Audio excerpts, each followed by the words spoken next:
Olá, boa tarde, boa noite, bom dia para todas as pessoas que nos veem no Brasil inteiro. Nós estamos no canal do YouTube Família, Amor e Cuidado e mais uma vez vou trazer para conversar comigo e com vocês uma pessoa que é muito respeitada na área de pediatria, profunda conhecedora da área de pneumologia infantil, que é a doutora Maria de Fátima de Campos Marciano. Ela é médica pediatra, coordenadora do ambulatório de tuberculose infantil do Hospital da PUC Campinas, professora das Faculdades de Medicina e Terapia Ocupacional da PUC Campinas e uma pessoa muito amiga e que tem convivido com a gente. Às vezes a gente conversa até sobre casos nossos, trocamos ideias, né? Já mandei alguns clientes meus com problemas respiratórios graves para ela. E é uma grande alegria ter você hoje aqui, Fátima. Vou te chamar de Fátima, não é Maria de Fátima, né? É, Fátima. Tá bom? Então, Fátima, olha, eu convidei você porque existem na literatura coisas muito interessantes. Eu acabei até de ver uma fala do Edson Liberal, que é o vice-presidente da Sociedade Brasileira de Pediatria, muito interessante, ele falando da incidência dos problemas infantis na área respiratória no Brasil e no mundo. Ele fala uma coisa muito interessante, que a gente convive tanto com as crianças e com as famílias, e eu, com meus 50 e tantos anos de pediatria, percebo isso, a grande quantidade de crianças que vêm nas emergências ou nos momentos de problemas agudos por problemas respiratórios, né? Ele fala que 1/4 das consultas, né, de 1 a 4 anos são nessa área. E que a mortalidade infantil também tem muito a ver nesse período com os problemas respiratórios. Você concorda com isso? Você acha que é essa a estatística mesmo? Sim, claro, professor.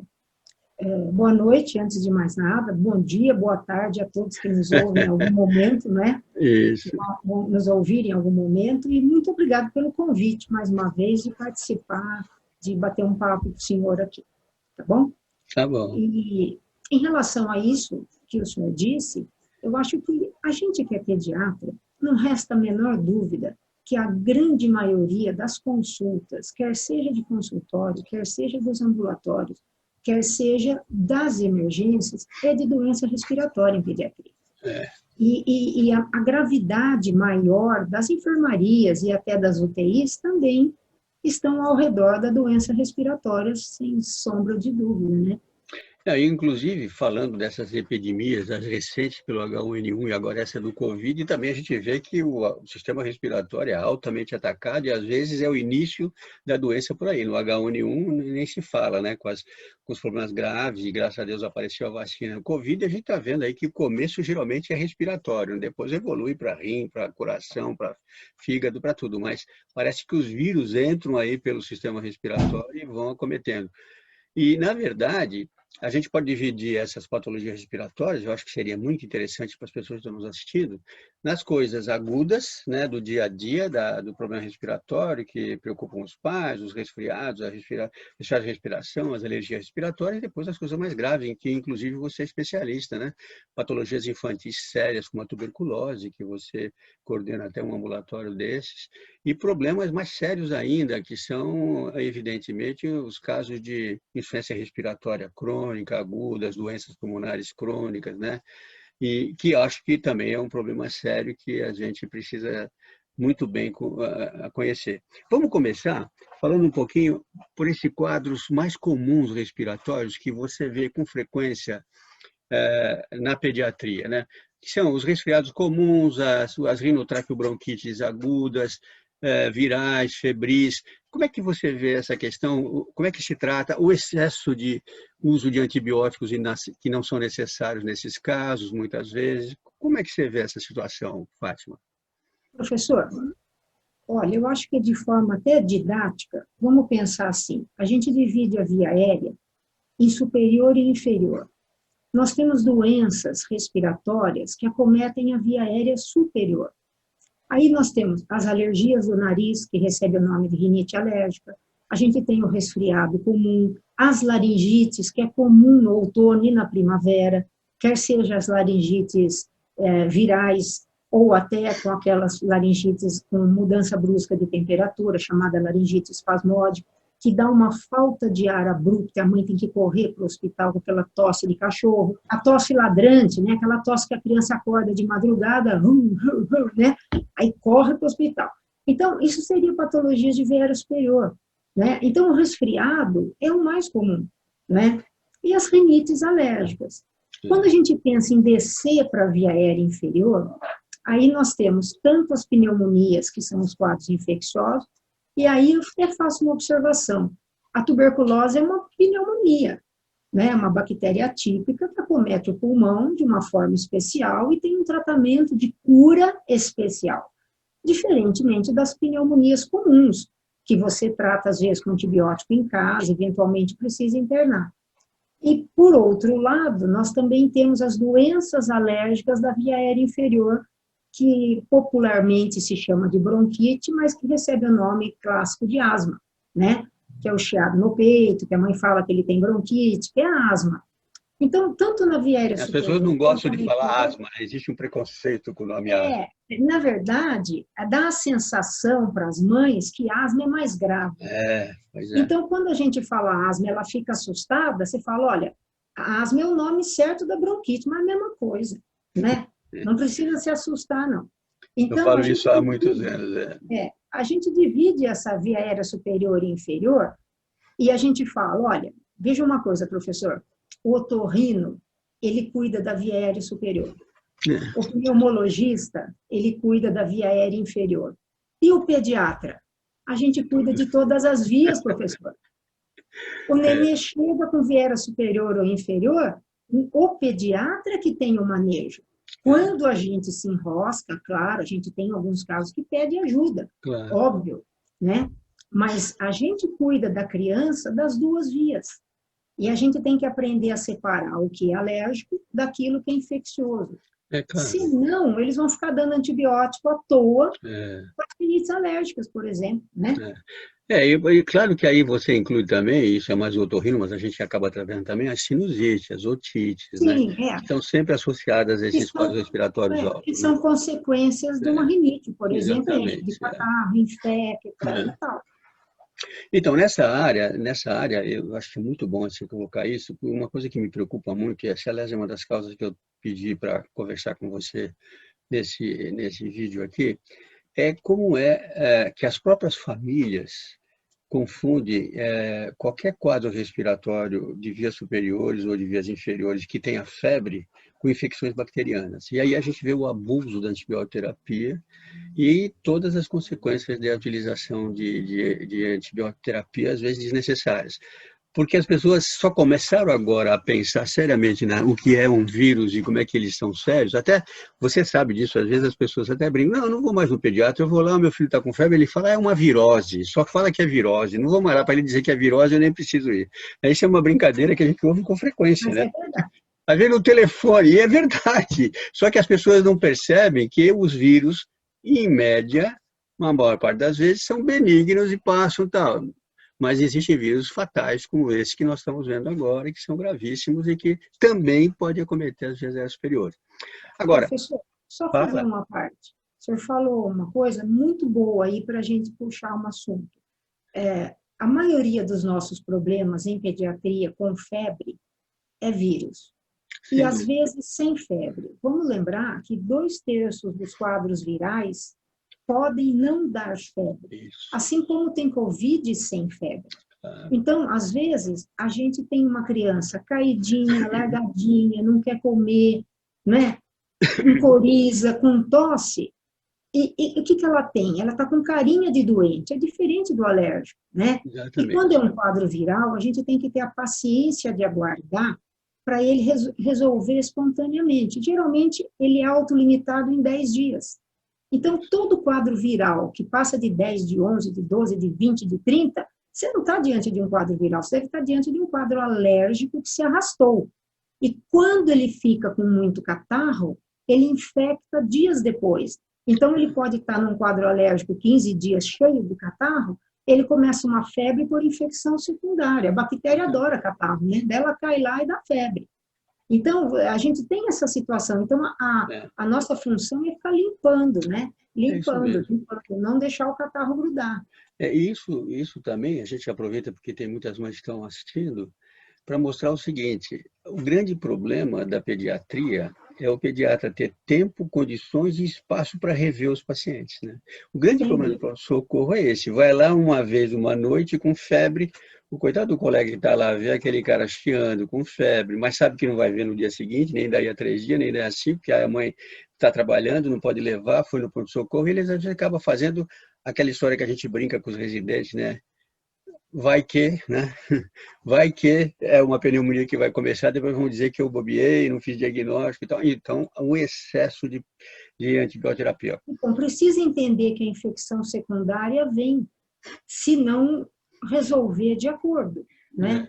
Então, é muito importante também que as mães tenham o seu pediatra, porque levar no serviço de emergência eu acho excelente numa necessidade. Exatamente. Mas se ela consegue fazer um contato com o pediatra, hoje é mais por WhatsApp, né? Ou até ligar para o pediatra, ele orienta, às vezes ele acalma a mãe, ele consegue perceber que não há necessidade de correr para um pronto-socorro. Exatamente. É que a gente faz, né, professor? Às vezes a gente fala, olha, vá para o pronto-socorro, porque eu acho melhor alguém te ver. Isso. A gente já tem uma experiência de trabalhar, de sentir que aquilo é uma gravidade. Ou não é. Às vezes é uma obstrução nasal e o neném não está conseguindo respirar. Mas aliás, a gente vai peneirando isso quando conversa. A mãe tem que ter confiança no pediatra e ter acesso ao pediatra. Talvez o que vai faltar daqui para frente, que a gente tem visto uma pediatria muito mais, vamos dizer, mais rápida do que a do meu tempo e do seu, a gente demorado em consulta, né? A gente conversa, a gente explica, e a mãe tem segurança de ter o seu pediatra. Isso é muito importante. E aí nós começamos a entrar nessa nossa discussão sobre os quadros respiratórios da parte inferior, né? Nos outros quadros, né? A bronquiolite, por exemplo, né? Típica daquela fase da primavera e do inverno, né? Pelo vírus sincicial respiratório, que eu já tive casos gravíssimos, ter que internar, entubar, você também deve ter muito também, né? UTI, intubação. Entubar. Eu tive até gente que deu um trabalho danado, que não queria que entubasse, mas fomos até... Eu cheguei um dia a ter que pegar uma criança com bronquiolite, internada no Veracruz, na UTI, que a mãe não deixava entubar. Eu falei com o pai tirou a mãe da UTI, me autorizou, enquanto eles foram tomar um café, aí o pessoal da cuidados intensivos conseguiu entubar a criança e salvou a vida dela, porque... Vamos falar para o pessoal o que é a bronquiolite, o que é o vírus sincicial respiratório? Pois não. É muito bom isso, professor, porque às vezes a pessoa ouve falar em bronquiolite, mas não tem a exata noção do que é. A bronquiolite aguda viral é uma doença respiratória que só dá uma vez na vida e nunca mais. Ela comete o bronquíolo respiratório e o vírus vai lá e destrói o bronquíolo respiratório. Só que depois que ele destrói e o bronquíolo... Só de te lembrar, Santana, por causa do pessoal que está nos vendo, que nem todo mundo é médico. O que é bronquíolo? Você tem... Olha, vamos pensar assim... traqueia, brônquio, né? O ar entra pelo nariz. E... Aí ele vai descendo, cai no pulmão, vai descendo, vai ficando fininho, fininho, fininho. Quando ele chega lá embaixo... Um pouquinho antes do alvéolo... Na menor estradinha, antes do alvéolo, que é a parte de fato respiratória, o bronquíolo respiratório também de fato é respiratório, a gente só respira no fim da estrada, o resto é estrada. Só no finzinho é que a gente consegue respirar. E a inflamação é aí. Né? A lesão é ali, no finzinho da estrada e num tubinho que tem 2 milímetros. Imagina um tubinho de 2 milímetros entupido, né? E toda a parte do pulmão é bronquíolo. Então, ele só dá uma vez na vida, acomete crianças até 2 anos de idade, ele não se repete, e tem a etiologia, vírus, só tem uma exceção, que é a Mycoplasma pneumoniae, é uma bactéria atípica, é a única exceção, mas tudo é vírus. E qual é o vírus principal? Aquele que o senhor falou, vírus sincicial respiratório. Mas uma coisa a gente tem que entender, a bronquiolite aguda viral, portanto, ela recebe o nome de viral, porque a maioria é vírus, o vírus sincicial é o mais comum, outono e inverno, né? Eu falo o seguinte, professor, o vírus sincicial respiratório, no outono e inverno, ele passeia no shopping, ele passeia no supermercado e vai na igreja. E essa doença só acomete crianças até os 2 anos de idade. Depois dos 2, o bronquíolo não deixa o vírus destruir, ele já se reforçou lá. Então, uma criança de 3 anos não vai ter bronquiolite aguda viral, nem de 4, nem de 5. E não vai ter 200 vezes bronquiolite, vai ter uma. Só que até 2 anos. Então, o que acontece? Uma criança até 2 anos, de preferência, ela não deve ir no supermercado, na igreja e no shopping, porque ela vai respirar, e se ela respirar, pode entrar um vírus sincicial. Particularmente no outono e inverno, né? Particularmente no outono e inverno. Mas os aglomerados para os bebês... Agora, professor, agora Covid-19. O que aconteceu? Isolamento social, distanciamento físico desde março. Sabe quantas crianças internou na enfermaria da PUC com bronquiolite? Eu dou essa aula lá. Se eu estivesse dando aula, não teria paciente nenhum. Mas no Unicamp é a mesma coisa, no Não é? pronto-socorro é a mesma coisa. As crianças mesma... não infectaram nesse período. No Dessas doenças outras. Doença respiratória é o must da pediatria. Cadê as doenças respiratórias no isolamento social? As crianças estão protegidas de outras pessoas que trazem e portam vírus. Então, se você tem um bebê, ele é seu. Você protege ele. Até 2 anos, o fantasma da bronquiolite existe. Não, inclusive, e o índice de óbito no Brasil, até crianças abaixo de 6 meses, é ao redor de 5%. Na casa de alguém vai ser 100%, mas é alto. Então, tem que ter cuidado com essa doença. Sabe, eu acho que você fala uma coisa em relação ao sincicial respiratório e à bronquiolite, que eu sempre falo como lutador pelo aleitamento materno, como pediatra, né, dos primeiros 1000 dias e neonatologista. As pessoas esquecem que até 2 anos de idade a imunidade está se desenvolvendo. Essas crianças elas têm uma imunidade muito menor do que os adultos e que crianças maiores. E é esse período perigoso. É por isso que no passado as crianças ficavam em casa com até 2 anos de idade. Hoje em dia, pela mudança social tremenda de pai e mãe tendo que trabalhar, etc., eles vão precocemente para a creche com 3, 4 meses. O Condino, de vez em quando comigo, ele fala uma coisa interessante. Ele fala assim, é absurdo a gente ver crianças em creche com 3 meses, 4 meses. Não se conhece imunidade quando se faz isso, mas é a sociedade que acaba levando as pessoas a terem que ter esse tipo de conduta. E não só pôr na creche, mas foi o que você falou. Aí vai passear no shopping, vai para o lugar de aglomeração de gente, vai em festa, e aquela história também, né? A gente vê bebê de 1 mês passeando no shopping de sexta-noite. E sem Aliás, contar... eu não vejo, viu, professor? Eu não vejo, porque eu não vou de sexta-noite em shopping, né? Mas os meus alunos vêm e me falam, a senhora me traumatizou, não consigo ir no shopping, eu vejo um neném desesperado. É isso mesmo. E outra coisa também. Uma coisa, complementando uma coisa que o senhor falou do Condino, a imunidade contra vírus, num bebê, quando ele acaba de nascer, ela começa a ser produzida pelo bebê ao redor do 4º mês. Isso. Aí vai começando a subir, até os 4 anos ela está bem boa. Até os 7 anos ela se completa. Aí a gente vai estável a vida toda e a gente declina aos 60. A imunidade declina aos 60 em cima do que você construiu nos primeiros 4. Exatamente. Certo? Então, Exatamente. Quem gosta de pediatria, gosta de velho. Quem garante longevidade é o bom pediatra. Uma coisa que eu falo muito também é que as pessoas esquecem, né, dos beijoqueiros. Né? Lembra o pessoal que adora beijar a criancinha na boca e na mão? Vai no shopping, não é só o shopping. A pessoa, ai, que bebê lindo, e beija a mão. Que é outra coisa que contamina muito, etc. Agora, eu acho que o Covid ensinou muita coisa nesse sentido. Todo mundo aprendeu que esse resguardo, que esse cuidadinho, que esse distanciamento das pessoas em relação aos bebês é fundamental. Agora, só para terminar a questão do sincicial respiratório, uma coisa que a gente tem feito muito, e isso seria interessante a gente avisar as pessoas, particularmente em bebês cuja imunidade ainda é muito mais séria, prematuros, baixo peso, bebês que nascem muito antes, a gente acaba fazendo proteção com a polivizumab. Vamos falar o que é a polivizumab?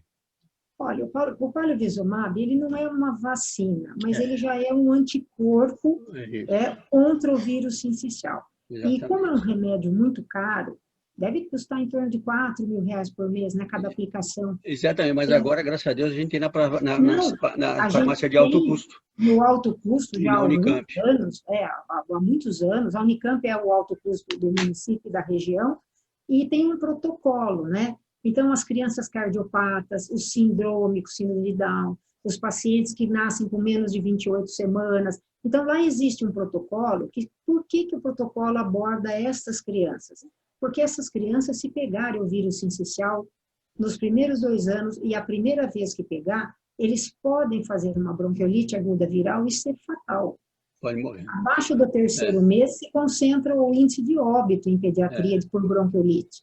Todas as crianças que eu vejo e vi, que ainda vejo, não com tanta frequência, mas vejo, com cardiopatias, eu sempre acabo fazendo O cardiopata pamplizumab. está no protocolo, o cardiopata tem que vacinar. Imagina um cardiopata que não respira porque o pulmão está comprometido. Ele não respira direito pela cardiopatia, não satura direito, né? Não oxigena direito. O que é preciso saber é que esse preço, 4, 5 mil reais cada dose, realmente é muito caro, mas eu tive recentemente 2 ou 3 casos de cardiopatas que eu acabei vendo de baixo peso e que foi duro para o pai. Ele tinha que levantar às 4 da manhã, ir naquela fila lá, depois do Mas protocolo tem que feito com a fazer, nossa... professor. E é importante Tem que fazer. Isso aí salva esses bebês. Lembrar isso, E o funciona polivizumab é perfeitamente. uma quantidade de anticorpos antivírus social respiratório para proteger essa doença grave nesses casos, né? Porque tem crianças que fazem essencial respiratório e não evoluem relativamente bem, né? Não precisa nem internar nem nada, mas precisa ficar de olho, né? Uma parte evolui bem, fica em casa, uma parte interna na enfermaria, uma parte vai para a UTI, uma parte morre. Exatamente. Quer dizer, distribuindo-se, né, proporcionalmente é o desfecho. Bom, saímos do essencial respiratório, vamos cair nesses quadros genéticos que o pessoal chama de alergia respiratória e bronquite, que nós chamamos de asma. Vamos falar da asma brônquica. Como é que você vê? Qual é o quadro? Como é que você diagnostica? Qual é a relação familiar? Qual é a hereditariedade? Qual é o desencadeante? Como é que você está tratando? Como é que você está vendo o quadro da asma atualmente na infância? E qual é a porcentagem dessa patologia nessas nossas crianças, mais ou menos, em relação às outras patologias? Como é que você vê esse quadro geral? Olha, a asma, de forma geral, ela é a doença respiratória que mais se gasta dinheiro com tratamentos de crise aguda e internações, né? A asma, de verdade, ela pega 4 órgãos. Ela pega o olho, o nariz, a pele e o bronco. Quando o paciente chia muito, tem falta de ar, ou tem aquela tosse recorrente, tosse do exercício, tosse com o gato, tosse com a mudança de tempo, às vezes ele não chia, ele só tosse, mas não deixa de ter um diagnóstico de asma, você compõe um raciocínio. Tem a asma do nariz, é a rinite alérgica. O paciente espirra, coça, entope, escorre com qualquer coisinha, muda o tempo, com gato, com poeira, aí vem o nariz, espirra, coça, entope, escorre.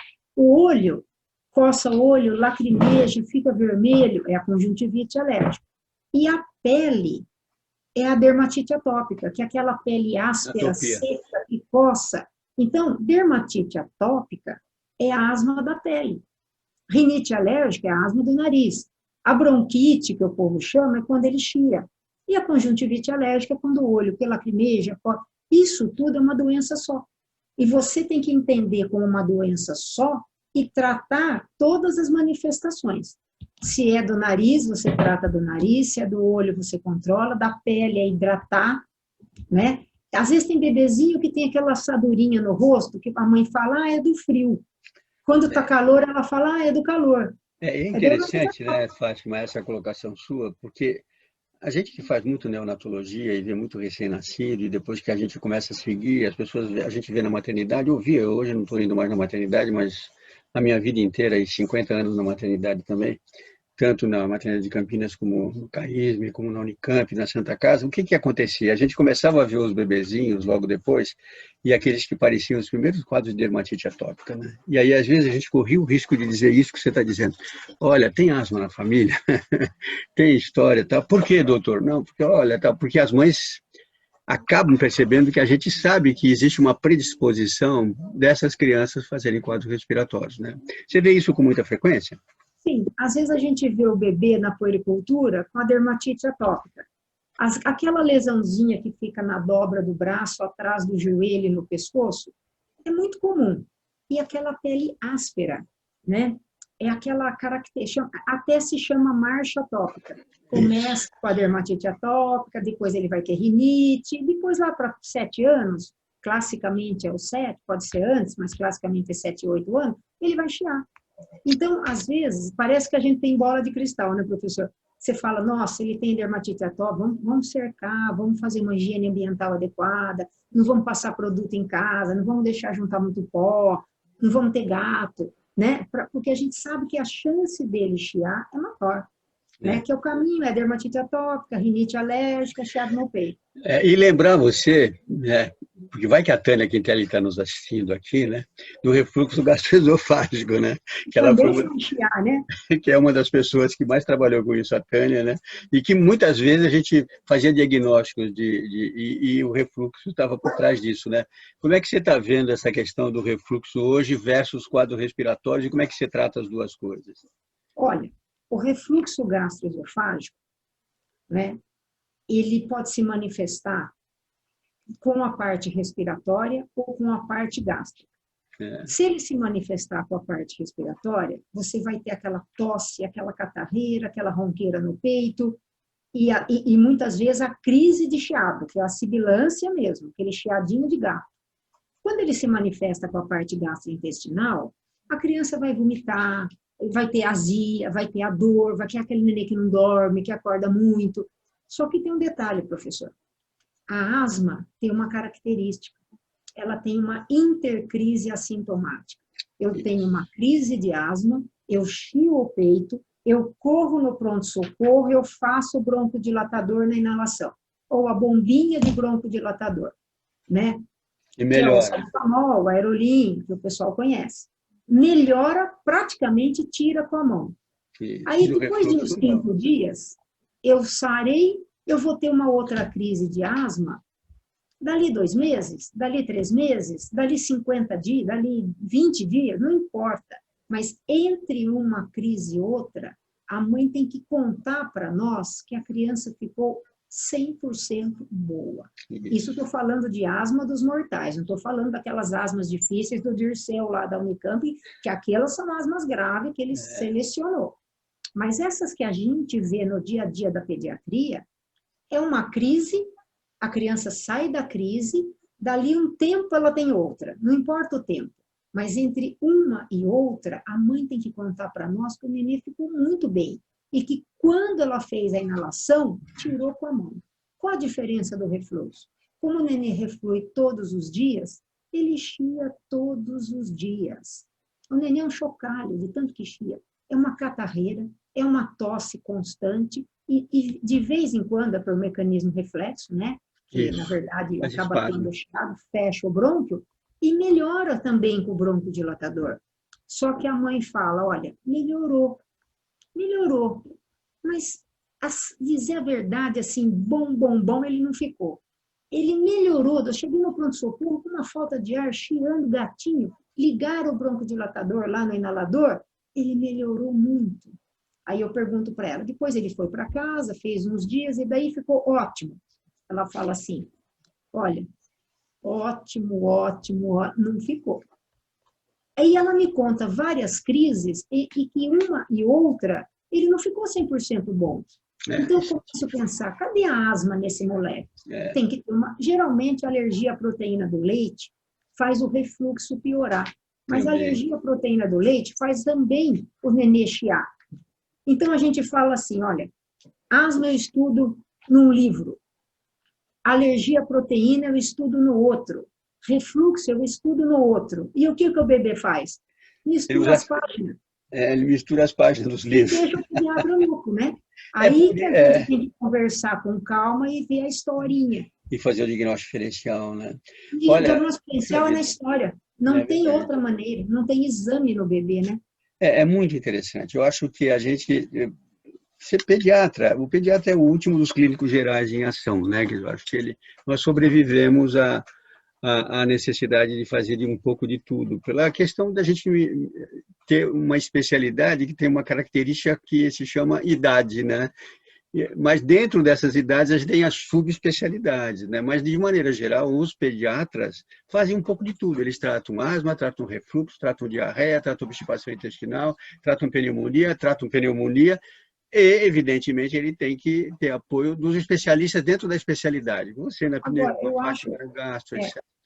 eu acho que o pediatra, ele é a primeira pessoa que recebe a criança e a mãe com uma queixa.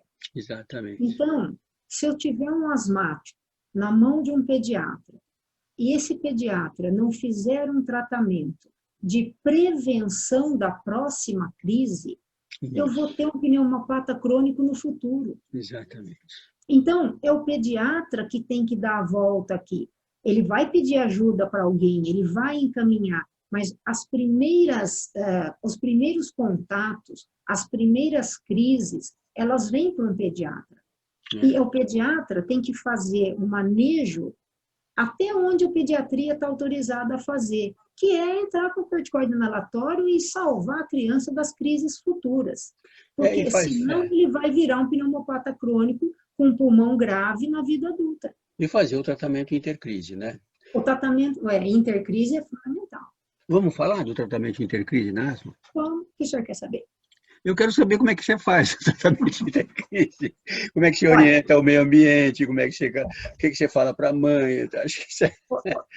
Olha, na asma... Posso falar também, mas você deve falar melhor do que eu.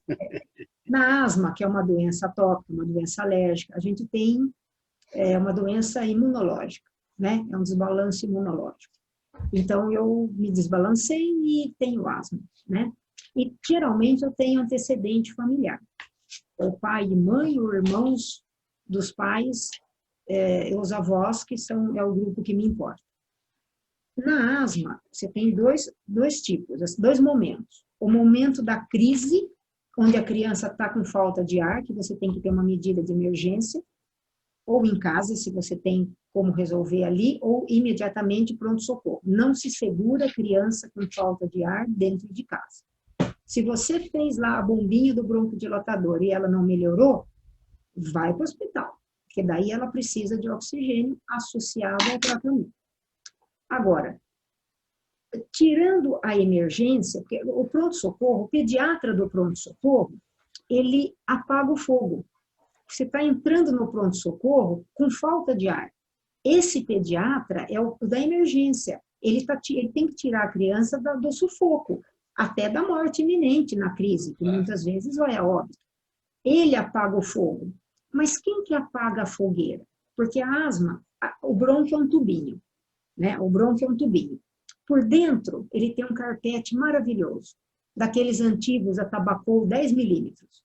Não pode pisar de sapato, só de meia. Em volta do brônquio, ele tem um músculo, que é o músculo liso. Então, o que acontece quando vem a crise de asma? O músculo que está em volta aperta o brônquio e ele fica estreitinho, mas o carpete inflama e fica gordo. Então, também diminui a passagem de ar. O que a gente faz no pronto-socorro? A gente abre o cinto, o músculo liso, e abre o brônquio. Mas quem que vai desinflamar a parte de dentro para você não ter a outra crise? A gente sabe que após uma crise de asma, o brônquio leva de 2 a 4 meses para voltar ao normal por dentro. Então, se eu fizer o tratamento no pronto-socorro e ali eu parar, morri na praia. Porque se por dentro está inflamado por 2 a 4 meses, criança que interna em asma e fica 6, 7 dias na enfermaria, ela sai com o pulmão por dentro muito inflamado. Mas a mãe acha que ela saiu boa. Porque ela está respirando, né? Está respirando bem, não está com falta de ar.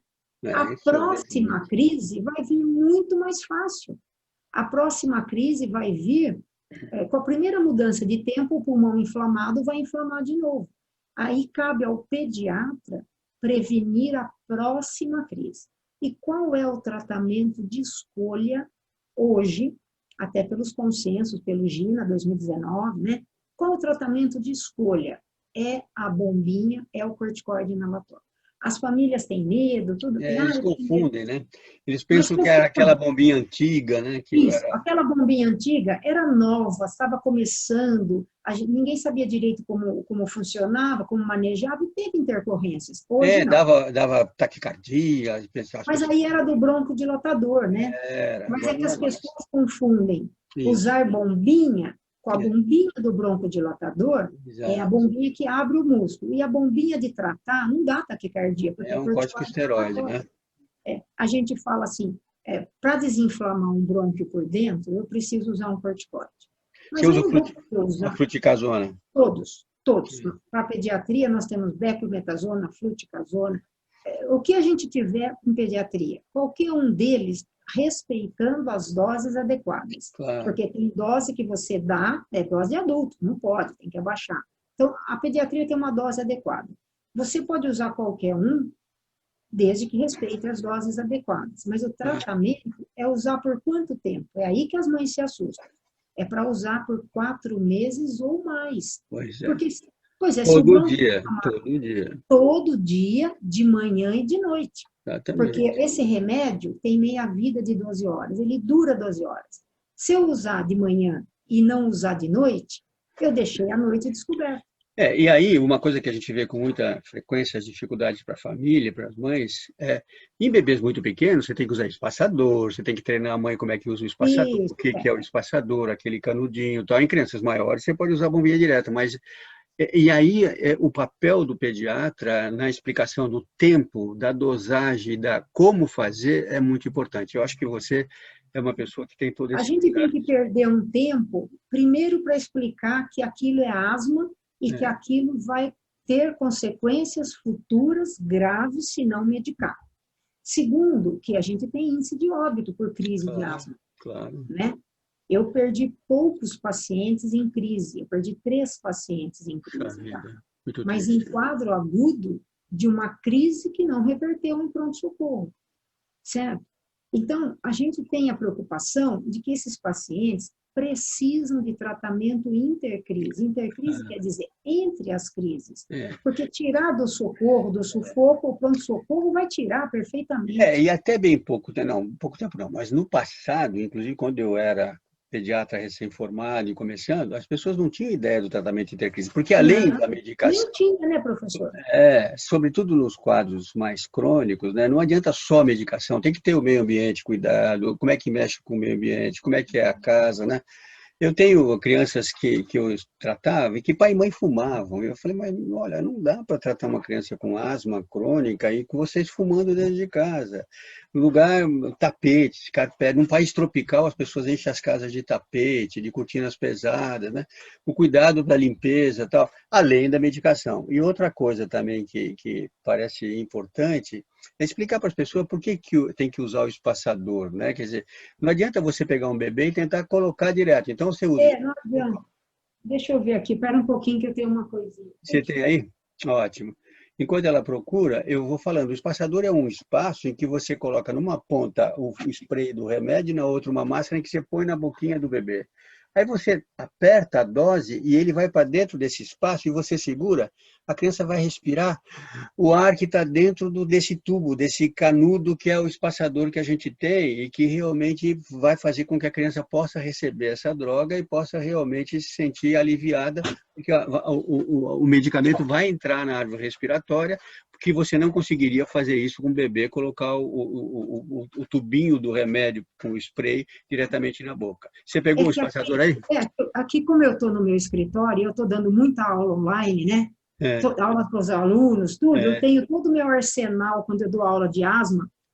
Olha, isso que o senhor falou, só para ilustrar, isso é um espaçador. isso, muito Isso é, bom. um aparelhinho, é uma Isso, máscara. isso, Agora, os espaçadores aqui, tem a máscara sai, a gente tem que lavar e tal. isso. Olha, e a bombinha são todas assim.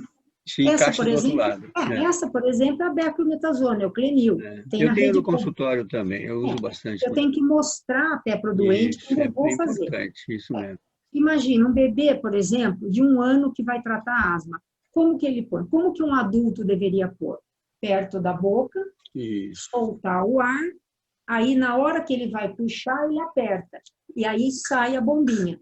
E aí o remédio entra na árvore respiratória. Ele Esse é o desce, problema. ele conta até 10 sem respirar E, e segura. Como que o nenê de 1 ano vai fazer? Nenê, solta o ar, agora puxa o ar, agora conta é, até 10, nenê. Não pode. Então, como que a gente faz? A gente põe o remédio aqui na parte de trás do espaçador. isso. Geralmente a gente agita, mas o gás É, hoje não é, precisa, é suave. A é. gente encosta no rostinho do bebê, pegando boca e nariz, e puff, dá o E, puff. Aí a gente conta até 10 devagar, são 10 segundos, que é para ele inalar e respirar. Quando eu vou fazer 2 puffs de manhã e 2 à noite, não pode fazer assim, ó, 2 e seguidos.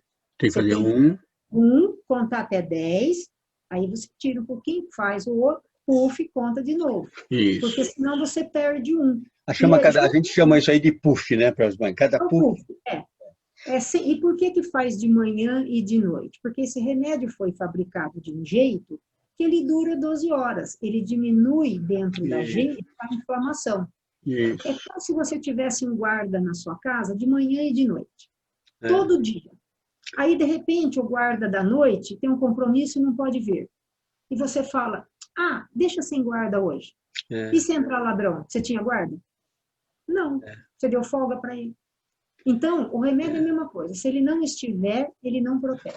Agora, Fátima, uma coisa que eu, como pediatra velho, né, de 50 e tantos anos fazendo pediatria, eu fui sentindo na minha carreira inteira o aparecimento de todas essas coisas, né? E fui trabalhando, tal. E quando é preciso, a gente sempre conversa com você, a gente orienta para pegar um especialista quando o caso é muito grave, mas a gente tem muita gente que a gente trata. Agora, o que eu percebo, e eu queria saber como é que você sente isso também, a resistência das pessoas, mesmo de mães muito bem intencionadas, primeiro em usar o remédio 4 meses. Eles falam, não, mas ela está ótima, para com isso, chega. Segundo é fazer exatamente de 12 em 12 horas para o ladrão não chegar na hora que você não pôs o guarda. E a última coisa é a pergunta clássica das reações colaterais do corticóide a longo prazo, e por isso que eu te perguntei da fluticasona e da betametasona, que a fluticasona parece que as reações colaterais são muito menores, porque mesmo sendo absorvido, sempre tem um pouco, claro que o corticóide é um pouco absorvido, né?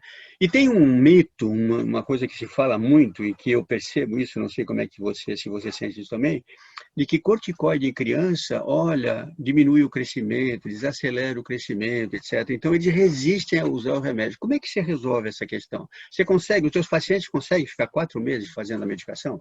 Você consegue? Consegue ficar 6 meses, 8 meses, até mais. E você conversa com Primeiro, eles como? Você explica essa primeira situação? consulta. Primeira consulta, quando ele chega para me contar, eu perco 1 hora e meia para descobrir, numa boa anamnese, que aquilo é asma mesmo e não é uma outra doença. Eu já peguei paciente asmático no meu consultório que veio como asma e depois de 3 horas de consulta eu fechei o diagnóstico com tuberculose. Claro. A falta de ar era outra.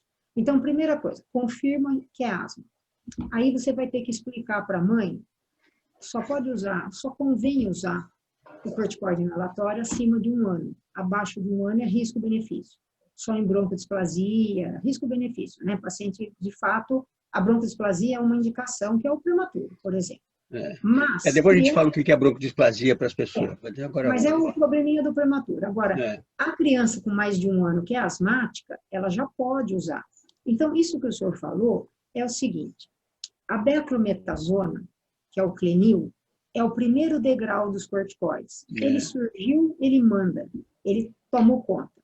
O segundo degrau é a budesonida, depois é fluticasona, que é o flixotide, e aí nós temos outros, mas a gente não usa quase em pediatria. À medida que eu subo a escada, eu melhoro a potência do meu remédio, mas ao mesmo tempo eu diminuo os efeitos adversos. Só que eu tenho uma dose adequada para usar no primeiro degrau, que é a beclometasona, o Clenil. Se eu mudar de degrau, eu tenho que fazer uma conta de equivalência de dose, porque se eu usar uma dose do mesmo jeito que eu estava usando lá embaixo, eu vou extrapolar a dose da pediatria. Então, eu posso subir e descer o degrau. 70% das asmas resolve com o remédio da rede pública beclometasona. Mas Exatamente. se eu tenho um paciente muito pequeno, talvez seja indicado eu usar a fluticasona, que o senhor falou, que é ele é 2 degraus acima, mas ele tem um efeito adverso menor, desde que eu trabalhe com doses adequadas. Mas quando eu vou explicar isso tudo para a mãe, quer dizer, eu vou escolher um corticoide, claro, não vou explicar qual que eu vou escolher, mas eu escolho e eu explico, eu mostro o espaçador, eu mostro a bombinha, e eu explico para ela que dentro do brônquio demora 4 meses. Eu falo assim para as mães, se o seu moleque cair de bicicleta numa ladeira de asfalto, de shorts, e ralar toda a perna, arranca a pele, machucou, né? No dia seguinte, como um passe de mágica, sarou? Não sarou. O que acontece com o brônquio por dentro quando ele entra em crise? Ele inflama, ele pega fogo. Hoje se compara uma crise de asma a uma queimadura. Quando você queima uma parte do corpo, você arranca a pele. E se você queimar sucessivas vezes no mesmo lugar, num prazo de 2 meses, a pele vai ficar dura e torta. O que acontece com um brônquio que queima sucessivas vezes num prazo de 2, 3, 4 meses? Ele vai cicatrizar, lógico, ele vai cicatrizar. Só que toda cicatriz é dura, tem fibrose. Então, o que vai acontecer com aquele tubinho delicado, retinho que a gente tem? Ele vai, ao longo de muitas crises, sofrer muitas cicatrizações.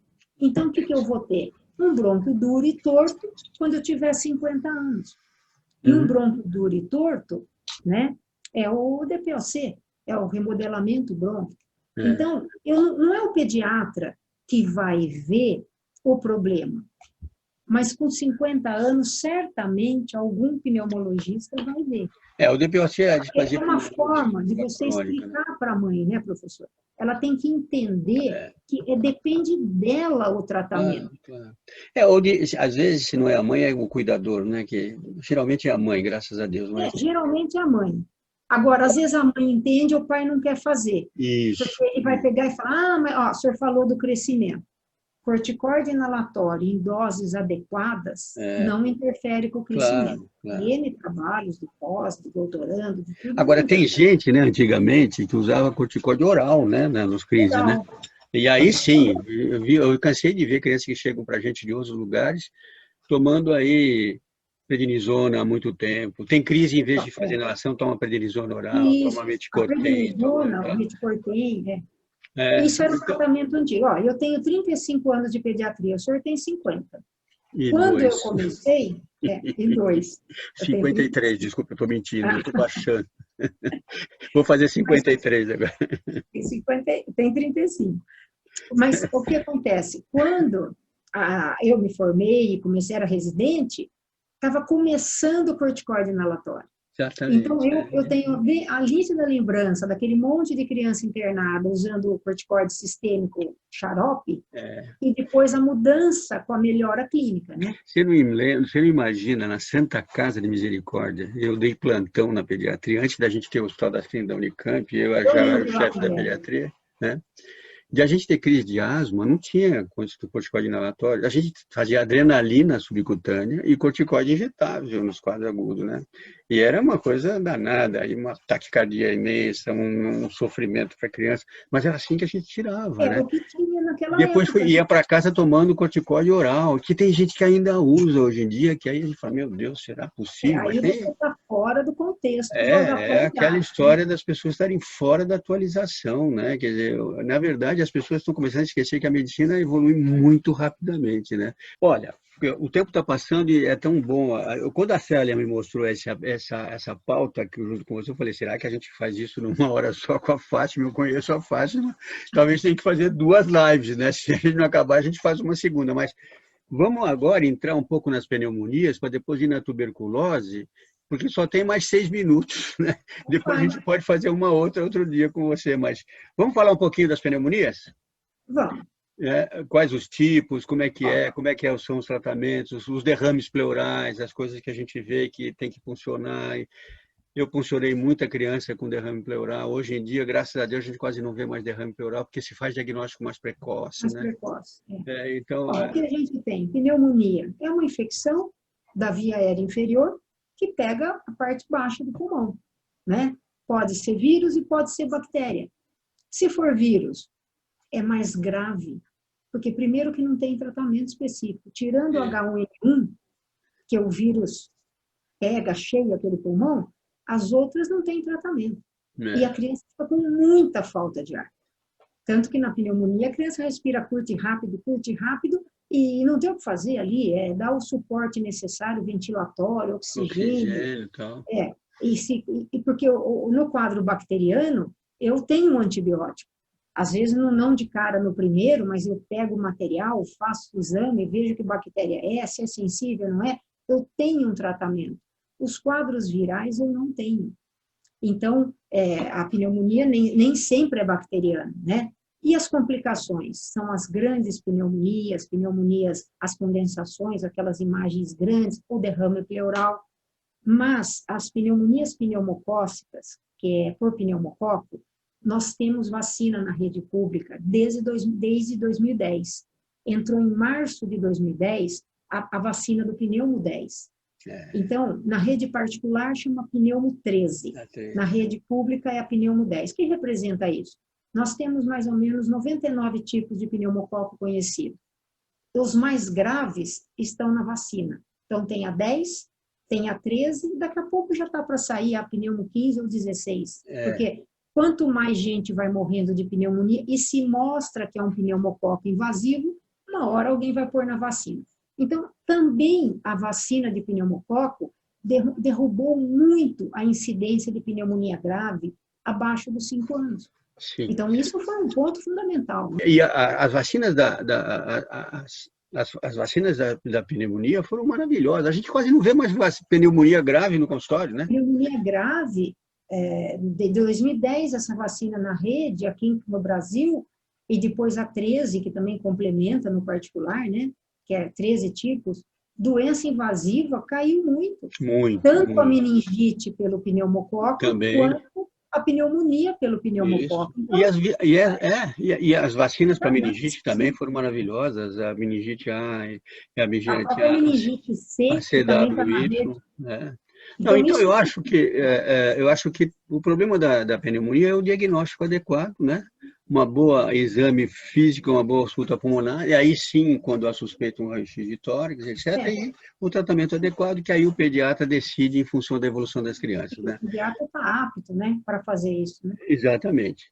Agora, a tua grande área de atenção, e você é até chefe de um ambulatório lá na PUC, é tuberculose. E eu vou te dizer uma coisa interessante. Às vezes, na clínica particular, as pessoas esquecem de pensar em tuberculose. Você concorda? Eu fico impressionado. As pessoas não acreditam que tem tuberculose em criança de bom nível socioeconômico. E aparece. E aí a gente vê que ninguém... Você não vê mais ninguém pedir PPD, não vejo mais ninguém saber... A gente esquece do BCG, que eu fazia tanto na maternidade oral, depois passou para o BCG intradérmico, que agora faz na maternidade ou faz no posto, e as pessoas nem sabem.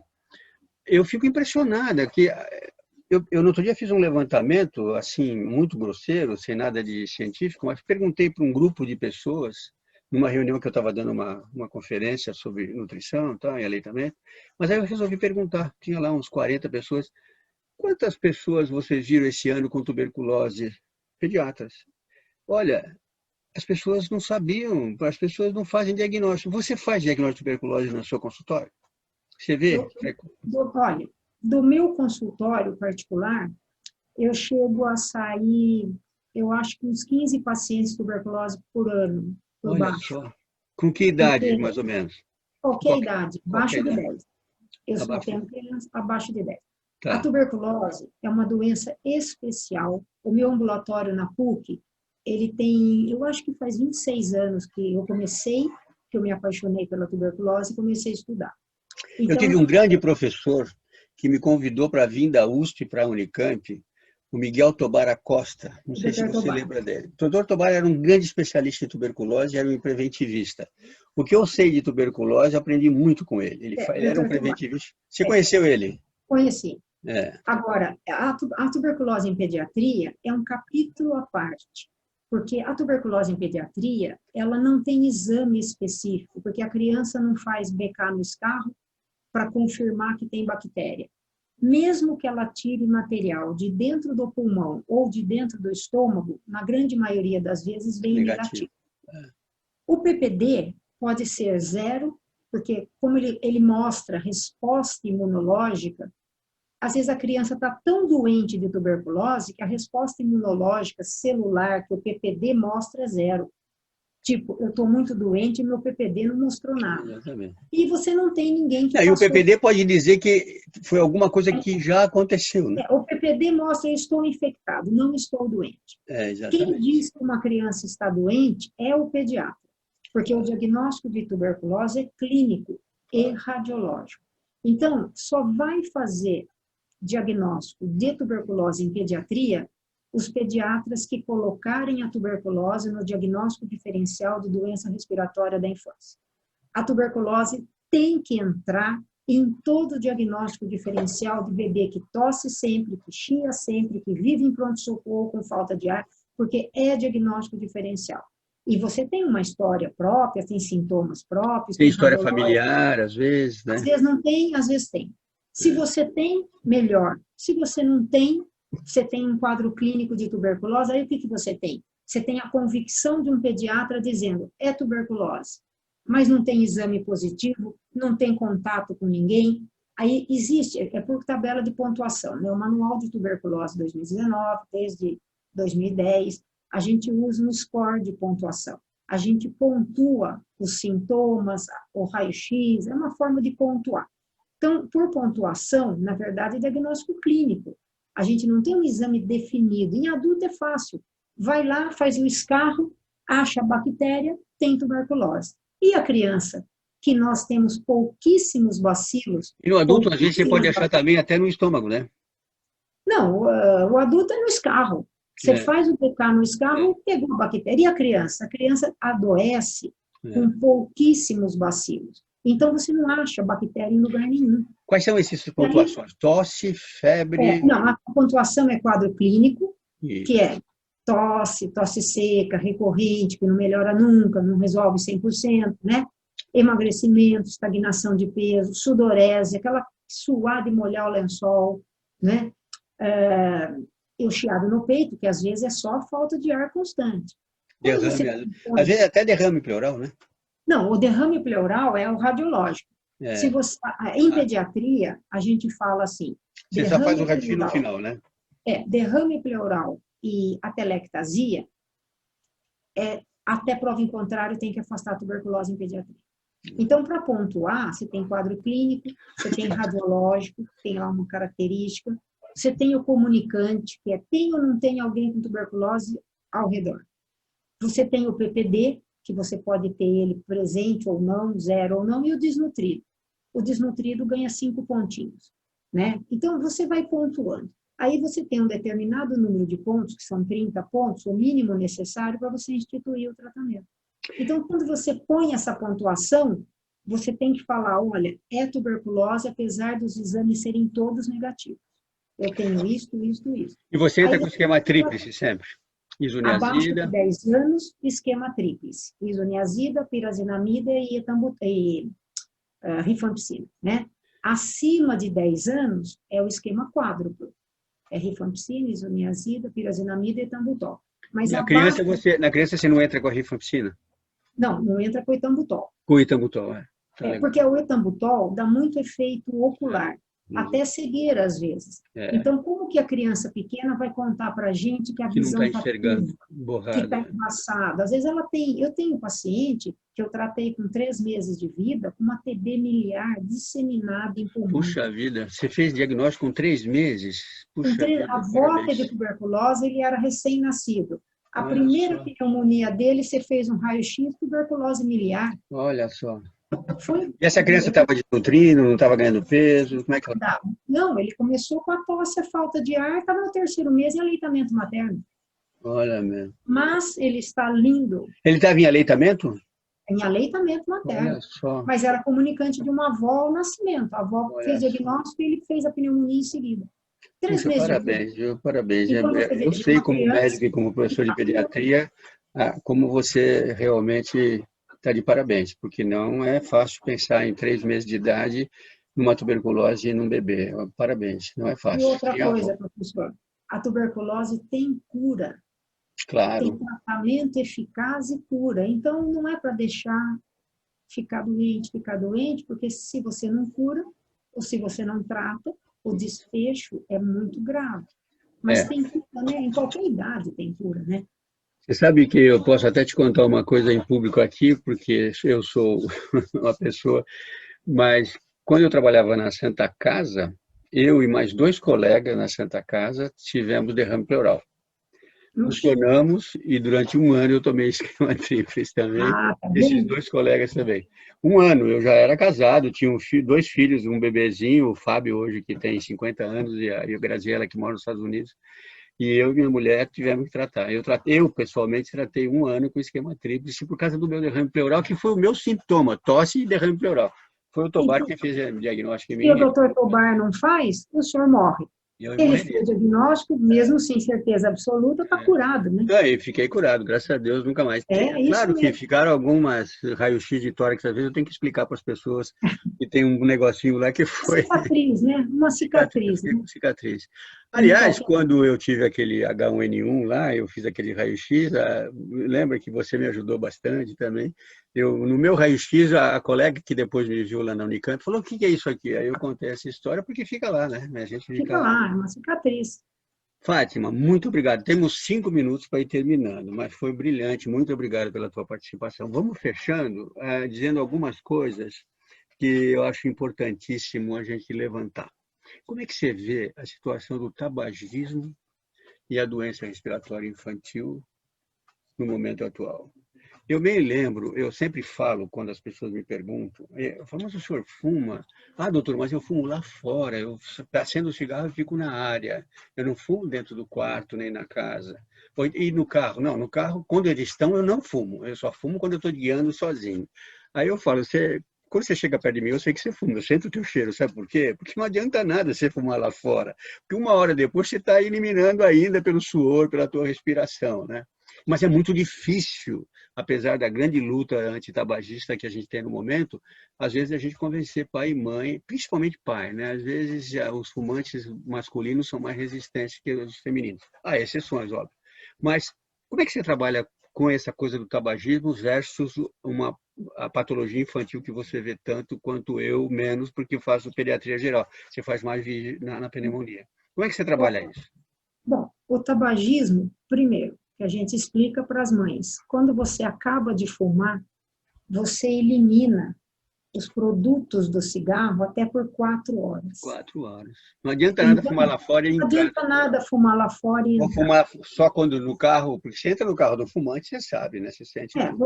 Às vezes tem mãe que chega para trazer o nenê, conforme a gente chega perto do bebê, a gente percebe que ela fumou. Eu sempre falo, daí eu falo, ó, tô sentindo cheiro de cigarro. Não, mas eu sempre explico o que fica. Agora, quando você tem uma criança que não chia, ela tendo pais tabagistas, ela tem uma chance maior de sibilar e de chiar. O lactente sibilante, tem até trabalhos, vários artigos, e eles falam, se conseguiria reduzir em até 35% a incidência de lactente sibilante se não tivesse tabagista domiciliar. O nenê é um tabagista indireto quando tem pai ou mãe tabagista. E Tá? isso é um problema. Ó, por exemplo, a tuberculose, se o adulto que está com suspeita de tuberculose for tabagista, ele já ganhou um pontinho a mais aí, porque o adulto que fuma o cigarro diminui a atividade do macrófago contra bactérias, principalmente a da tuberculose.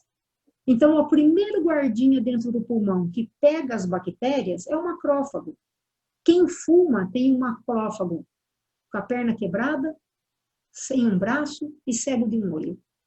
Então, ele é muito mais propenso a infecções. Então, isso é fato. E o tabagismo, num asmático, piora muito. Né? Então, ele está muito ligado à doença respiratória. Então, se você tem um bebê em casa, você fala, olha, roedores e felinos não pode para quem é asmático. Então, o gato, o leão e o tigre não pode ter em casa, não é? É o que dizem, né? Rato, hamster, não pode ter, porque são os animais mais envolvidos. Você limpa o quarto, não deixa poeira acumulada, evita planta dentro de casa. onde entra o sol, não entra o médico. Abre tudo, bem ventilado. E adianta tudo isso e tem Gostei dessa frase, onde entra o sol, não entra o médico. Você fala isso para eles? Isso é do Antigo Egito, eu falo isso para eles. Onde entra o sol, não entra o médico, porque era uma Eu gostei da medicina frase. observada, né? Não Os pode pacientes levar tão a sério, mas é interessante a fala, né? mas se você tem um filho asmático, se ele tem um Sim, quarto frio claro. e úmido, se a casa é fria e úmida, não entra o médico, vai ter Em muito. relação aos pets, as mães perguntam muito isso para a gente, né? Ele Pergunta. tira muito, tal, tal. Cachorro eu deixo, viu? Você deixa Mas cachorro? felinos e roedores são os mais São envolvidos. os piores, né? Agora, o cachorrinho é individual, nem é todo É, mundo que tem problema com ele, mas os é, felinos e roedores são pela saliva mais clássicos. é. Então, assim, você tem um tabagismo em casa, nos dias de hoje, com criança em casa, é simplesmente negar o que, mais uma vez, a ciência fala, né? A doença respiratória vai vir nessas crianças com mais frequência. Vamos terminar essa fala Vamos ver. toda colocando o seguinte: crianças alérgicas em casa, como é que os cuidadores devem agir? Resumido para terminar a nossa fala, como é que você orienta?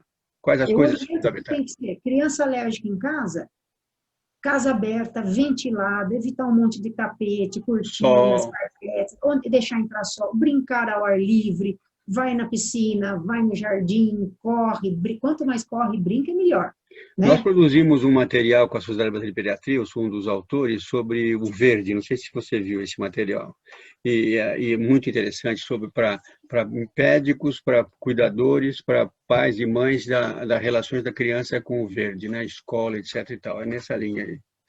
O que É mais? vida ao ar livre, é isso. E por outro Alimentação. alimentação sem corantes, sem conservantes, né? Aquelas coisinhas prontas, tudo congelado. Salgadinho de pacote é um veneno para todo mundo. Salsicha. Imagina para um atópico. É. Corante, salsicha. Os Aqueles corantes da corantes salsicha. vermelhos e amarelos são péssimos. É. Então, toda bala, chiclete azul, chiclete que explode na boca e fica com a língua colorida. Gente, só por Deus, né? Porque você tem um asmático ali e já era. E o leite de vaca, como desencadeante de alergia à proteína do leite de vaca nas fórmulas. Só nos bebês que têm alergia à proteína ou que o gatilho da alergia nos primeiros dias de vida. Então, ainda na América do Sul, se usa nas maternidades como complemento o leite de fórmula, quando é necessário, de proteína íntegra. Isso é um erro. É um erro grave. Isso é um Eu erro luto grave. muito para Então, que, isso tem que se mudar. precisar fazer alguma coisa, tentar realmente usar um leite modificado com proteína Hidrolisado. As hidrolisada. proteínas Mas, quebradas, porque isso é um erro. agora, quando a mãe não consegue amamentar, você sabe que eu sou um grande lutador pelo aleitamento, se eu preciso dar uma fórmula, eu dou hidrolisada, porque Hidrolisado.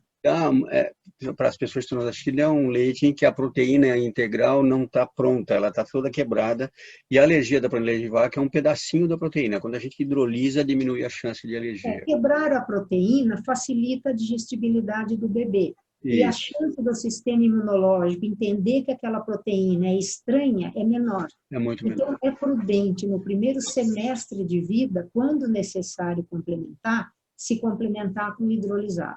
Talvez no segundo semestre isso já vai diminuindo, porque a chance de desencadear é menor. Muito bem, eu acho que nós estamos terminando. Eu queria te agradecer muito, muito, muito, muito, né? Como sempre, você é sempre participativa, ativa, simpática, diz todas as coisas, tem muito boa vontade. Muito obrigado, viu, Fátima, por ter Obrigada, participado professor. comigo. Mais uma vez, eu que agradeço a oportunidade da gente conversar junto. Tá certo. Muito obrigado mesmo. Está ótimo, Beijo obrigada. grande para você. Muito Beijo obrigado para o por tudo. senhor também. Fique bem, viu? Tchau, um Tchau, grande tchau. abraço.